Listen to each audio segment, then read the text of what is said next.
My sister didn't invite me to her engagement party and accused me of having an affair with her fiancé. Then our cousin revealed a dark secret that changed everything. I need to get this off my chest. I've been struggling with this situation for weeks now, and I honestly don't know what to do anymore. I'm 28 and have been best friends with James, am 29, since we were kids. Our friendship started when his family moved next door to us, when I was 11. I remember the day they moved in. I was sitting on our front porch drawing when I saw this skinny kid with glasses carrying a box labeled Nintendo into the house. Being the nosy kid I was, I went over to introduce myself, and we ended up spending the entire afternoon playing Super Mario. From that day forward, we were inseparable. We bonded over video games, anime, and our shared love of terrible B-movies. James became like another brother to me, maybe even closer than my actual brothers, because we shared so many interests. Through every major life event, we were there for each other. When his parents had their nasty divorce during our sophomore year of high school, I was the one who would sneak over with snacks and new games to keep his mind off things. I spent countless nights just sitting with him while he cried or raged about his dad's new girlfriend or his mom's drinking. When my dad passed away from cancer 5 years ago, James practically lived at our house for a month, helping my mom with paperwork and just being there. He even took time off work to drive me to grief counseling sessions when I couldn't bring myself to go alone. My sister Fiona, F26, and I were never particularly close. We had different interests and friend groups growing up. She was into cheerleading, fashion, and was always the life of every party. I was more into gaming and art, spending most of my time either drawing or playing video games with James and our friends. We didn't fight or anything. We just existed in different worlds. The only time we really interacted was at family dinners or when she needed help with her computer. When Fiona started dating James 2 years ago, I was genuinely happy for both of them. They met at a mutual friend's barbecue. I couldn't make it that day because I was sick with food poisoning. Fiona later told me she had always thought James was cute but never had the courage to talk to him when we were younger. Sure, it was a bit weird at first having my best friend date my sister, but I figured it would bring us all closer together. James even asked me if I was okay with it before they made it official, which I thought was sweet of him. I told him as long as they were happy, I was happy. Everything seemed perfect when James proposed to Fiona in May. He did it during a family dinner at our mom's house, got down on one knee, and everything. Fiona was over the moon, and I helped her call all our relatives to share the good news. They planned a big wedding for next summer, and Fiona dove into planning mode immediately. She started a wedding Pinterest board and asked me to contribute ideas since she knew I was good at organizing things. The engagement party was planned for September, but strangely, I never received an invitation. At first, I thought maybe it had gotten lost in the mail or ended up in my spam folder. None of our mutual friends received invitations either, which I found odd because James and I share the same friend group. We've all been friends since high school. There's about 10 of us who get together regularly for game nights and movie marathons. I figured maybe they were keeping it small due to budget constraints, though it seemed weird that James hadn't mentioned anything about it during our last game night. I didn't want to make a big deal about it or seem like I was trying to make Fiona's engagement about me, so I didn't bring it up. Looking back, I should have just asked James directly. Maybe things would have turned out differently. It wasn't until after the party that everything blew up. James called me in tears, saying he had no idea none of us were invited. He thought Fiona had sent invitations to everyone. He was embarrassed and hurt when he showed up to the party and none of his close friends were there. It turned out Fiona had been secretly telling people not to mention the party to me or any of our mutual friends.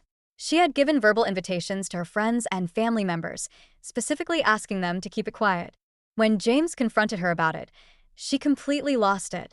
She accused him of being in love with me all these years, said she used to spy on us as teenagers when we hung out playing video games, and even suggested that my miscarriage last year might have been James's baby because he was so supportive during that time.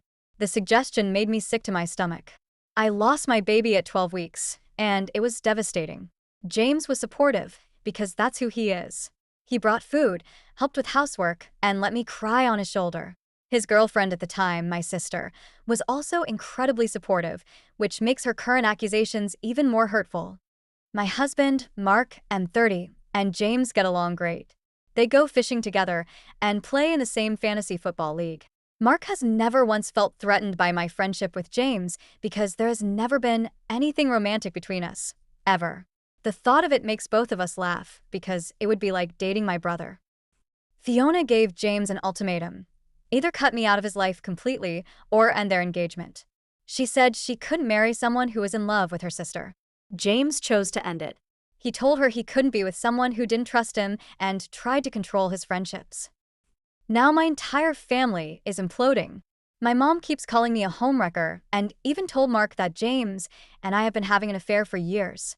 She says she should have known something was going on because no man and woman can be just friends for that long.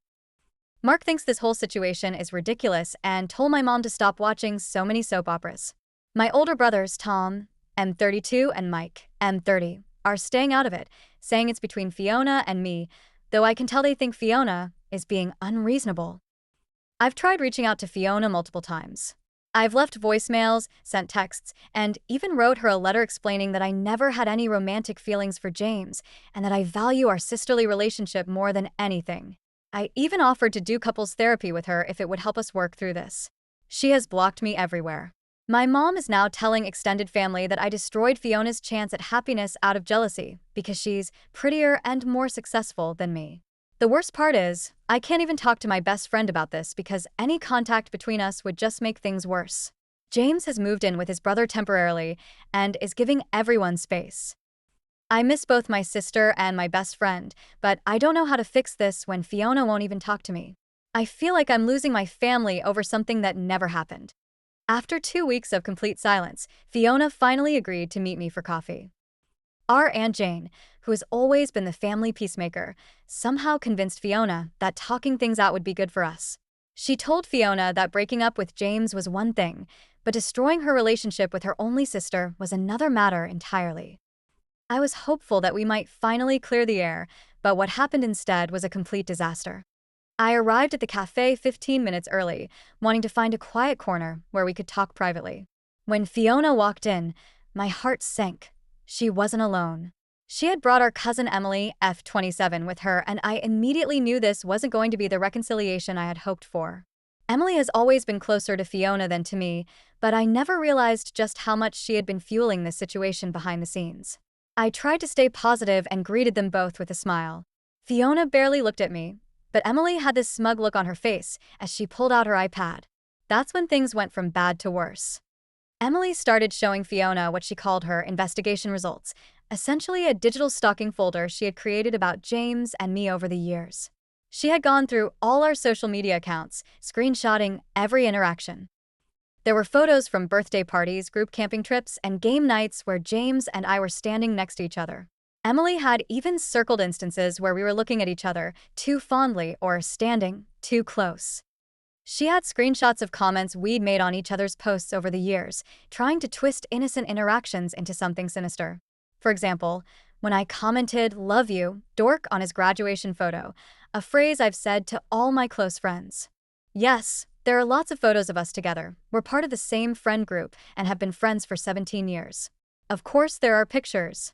There are just as many photos with our other friends, but Emily conveniently ignored those. She also ignored all the photos where Mark, my husband, was present, or the ones that showed James with his other girlfriends before Fiona. Fiona got more and more worked up as Emily kept showing her evidence. She brought up things from years ago that I had completely forgotten about, like the time James came to my art show instead of her cheerleading competition during senior year. What Emily didn't mention was that James had already promised to help me set up my displays weeks before and spent the entire morning hauling heavy frames up 3 flights of stairs. Then Emily dropped the biggest bombshell. She revealed she had hired a private investigator to follow me and James. My coffee cup nearly slipped from my hands when she said this. The PI had photos of us having lunch together last week at Joe's Diner. What Emily didn't know, because she was too busy jumping to conclusions, was that this was the lunch where James told me he was moving to Seattle for a new job opportunity. He needed to get away from all this drama, and a tech company there had offered him a position. The lunch lasted exactly 45 minutes. We sat in a public place and discussed his apartment lease because I work in real estate and could advise him on breaking it early. I tried to explain about the lease, but Fiona completely lost it. She stood up, screamed that I was the reason James was leaving town, and threw her full cup of hot coffee at me. It hit me in the chest, soaking my white blouse and leaving what I later discovered were minor burns. The entire cafe went silent. People were staring. Phones were out, recording. I just sat there in shock, coffee dripping down my shirt. Fiona stormed out, leaving Emily behind to smugly inform me that the truth always comes out before following her. A kind waitress brought me napkins and asked if I needed medical attention. When I got home and told Mark about the PI, he was livid. He immediately called James to warn him about being followed. James was equally angry and is now considering legal action against Emily for harassment. James confirmed everything about the lunch when Mark called him. He had no idea Emily was behind all of this. He said it explained why she kept showing up at his workplace, trying to talk to him over the past few months. He thought she was just being friendly, but now he realized she was gathering information to use against him. James is seriously considering legal action against Emily for defamation, especially since her actions cost him the job in Seattle. The company rescinded their offer after Emily, posing as a concerned friend, sent an anonymous email suggesting James was involved in a messy personal scandal. Mark wanted to go directly to Fiona with proof of Emily's lies, but I told him it wouldn't work. Fiona is so deep in her narrative that she wouldn't believe anything coming from us. Tom suggested we talk to our mom first, thinking she might be able to convince Fiona to see reason. But Mom hasn't spoken to me since Mike's wedding last week. She made a scene at the reception about having to be in the same room as the woman who destroyed her baby's happiness. The hardest part is knowing that even with the truth out, my relationship with Fiona might be permanently destroyed. She spent months building up this narrative about James and me. Finding out it was all based on Emily's lies might not be enough to change how she feels. She might even see it as further proof of some kind of conspiracy. Emily, in an unexpected turn, keeps texting me, asking what she can do to make things right. I told her she's done enough. Her jealousy and need for revenge have cost me my sister, James's job, and Fiona her relationship. Some things can't be fixed with a simple apology. Yesterday evening, Emily called me crying. She left 5 voicemails begging to meet. Mark was firmly against it, saying after the cafe incident and the private investigator situation, he didn't trust her. But something in her voice sounded different, desperate and scared rather than smug and accusatory. I agreed to meet her at a public park near my house. Mark insisted on coming with me but stayed in the car where he could see us. What Emily revealed next made my head spin. It turns out Emily had been secretly dating James for 3 months before he started dating Fiona. They met at a gaming convention I couldn't attend because I was planning Tom's wedding. None of us knew about their relationship because they kept it quiet. According to Emily, James ended things with her suddenly, saying he wasn't ready for a serious relationship. 2 weeks later, he started dating Fiona.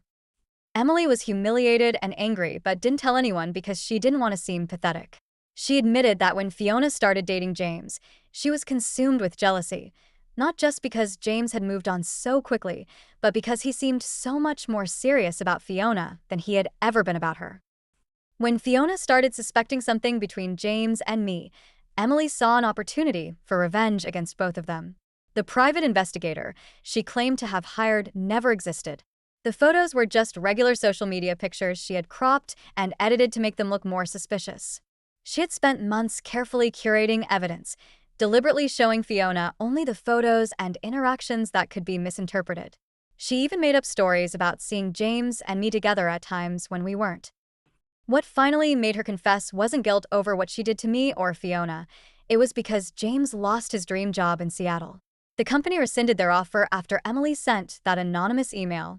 She had taken things too far and couldn't live with herself anymore. I immediately tried calling Fiona to tell her everything, but I got sent straight to voicemail. I texted her the full story, including everything Emily admitted, but Fiona responded by accusing me of making it all up to cover my tracks. Emily even offered to tell Fiona the truth herself, but Fiona blocked her number as soon as she found out Emily had contacted me. James was the next person I called. He confirmed everything about his brief relationship with Emily, saying he never mentioned it because it ended badly and wasn't relevant.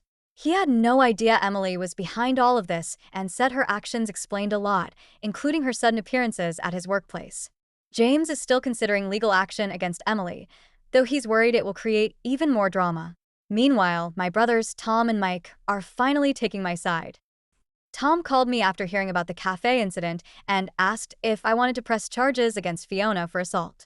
I said no, she's still my sister, and pressing charges would only make things worse. Mike, however, is furious about Emily's involvement. He suggested we all get together as a family to talk things out, but Mom immediately shut that down. She's still firmly on Fiona's side. When she heard about the cafe incident, she said, "You wouldn't be so defensive if you had nothing to hide." The truth about Emily eventually came out, though not in the way we had hoped. Emily's ex-boyfriend reached out to Fiona with screenshots of text messages between him and Emily. In these messages, Emily detailed her entire plan to break up Fiona and James. The messages showed Emily bragging about manipulating Fiona's insecurities and admitting to fabricating evidence of an affair. She even joked about hiring a fake private investigator to make her story more convincing. I thought this would finally clear the air between Fiona and me, but I was wrong. Instead of apologizing, Fiona doubled down. Fiona claimed that even if Emily was lying about seeing us together, the fact that James chose to end their engagement rather than distance himself from me proved she was right about his feelings all along. She insisted that if James truly loved her, he would have been willing to cut me out of his life completely. No amount of explaining that real love doesn't demand cutting off friendships seemed to get through to her. After seeing the messages from Emily, Mom finally came around, but it was too little, too late. She showed up at my house unannounced, crying and apologizing for believing the worst about me. At first, I thought this might be a turning point, but when I asked her why she had been so quick to think I would betray my own sister, she got defensive. She said she was just trying to protect Fiona and that I should understand that as a mother myself. That's when I realized she wasn't truly sorry for hurting me. She was just sorry she had been proven wrong. Mike's wedding photos came back last week, and the family pictures are painful to look at. Fiona and I are standing at opposite ends of every group shot, with obvious tension visible in our faces. The photographer did his best, but you can't Photoshop away 6 months of family drama. After seeing those photos, I made a decision. I told both Mom and Fiona that I needed space from them until they could acknowledge how much they had hurt me with their accusations. They both refused, insisting that I should have done more to prove my innocence. Mom said I was being selfish for not understanding Fiona's pain. That was the final straw for me. I am now officially low contact with both Mom and Fiona. I still see them at major family events, but I don't engage beyond basic politeness. My brothers, Tom and Mike, have been incredibly supportive.